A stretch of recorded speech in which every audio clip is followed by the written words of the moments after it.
बारामतीमध्ये उमेदवार देण्यावरून पार्थ पवार यांनी काँग्रेसवरती टीका केलेली होती आणि त्यानंतर महाराष्ट्र प्रदेश काँग्रेसच्या ट्विटर हँडलवरून पार्थ पवार यांना कानपिचक्या देण्यात आलेल्या आहेत, तर त्यांचा कृतघ्न असा उल्लेख करण्यात आलेला आहे।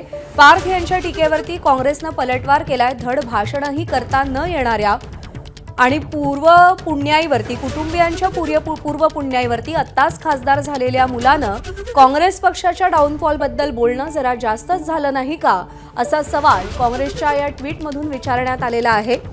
बारामती विधानसभा पोटनिवडणुकीची प्रक्रिया आता सुरू झालेली आहे आणि काँग्रेसनं सुनेत्रा पवार यांच्या विरोधात उमेदवार दिलेला आहे आणि त्यावरून पार्थ पवार यांनी काँग्रेसवरती टीका केलेली होती आणि त्याला काँग्रेसनं पलटवार दिलाय।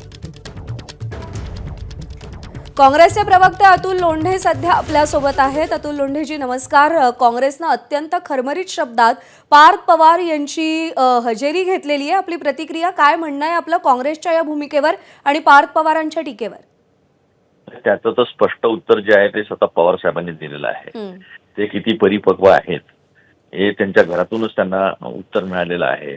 आणि पार्थ पवार जे आहेत त्या जमीन घोटाळ्यातून वाचण्यासाठी म्हणा किंवा ज्या पद्धतीने महाराष्ट्रानं पाहिलं की अजितदादा हे कुठल्या संविधानिक पदावर नव्हते की ते पद खाली ठेवता येऊ शकत नव्हतं, तरी 14 दिवसाची वाट न पाहणारे राखही विजून घेऊन तिसऱ्या दिवशी शपथ घ्यायला जाणार आहे, अशा पद्धतीच्या निर्णयाला पाठिंबा देणार आहे। आणि वडिलांचा संशयास्पद मृत्यू असताना त्याच्यासाठी न्याय मिळाला पाहिजे, चौकशी झाली पाहिजे याचा एकही प्रयत्न न करणारे पार्थ, त्यापेक्षा कर्नाटक सरकारने एफआयआर दाखल केल्यानंतरही महाराष्ट्रात त्याचं एफआयआर नोंदवून त्याची चौकशी झाली पाहिजे असा कुठलाही प्रयत्न न करत फक्त सत्तेच्या मागे धावत जाणारे काँग्रेसला शिकवणार आहे हो। काँग्रेसच्या सरकारमध्ये ते रोहित पवार पूर्ण देशभर वन भटकत राहिले, शेवटी तिथे कर्नाटकमध्ये त्यांना एफआयआर करायला मिळाला, तिथे एफआयआर झाला आणि त्याची इथे 0 एफआयआर आणि त्याचा इथे एफआयआर नोंद घेऊन चौकशी होत नाहीये, त्याच्याकडे लक्ष देत नाहीये। त्यांनी हे बघायला पाहिजे की त्यांच्या आईनी स्वतः उपमुख्यमंत्री सुनेत्राताई पवारांनी सीबीआय चौकशी मागितली, त्याची चौकशी नाही आली आणि हे काँग्रेसवर बोलणार आहे।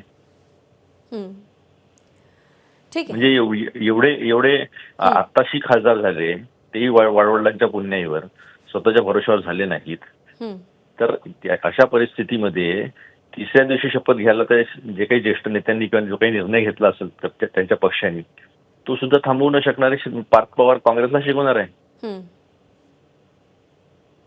ठीक आहे अतुल लोंढेजी, आभार आपले, आपण सविस्तर प्रतिक्रिया दिली एबीपी माझाला त्यासाठी। एबीपी माझा, उघडा डोळे बघा नीट।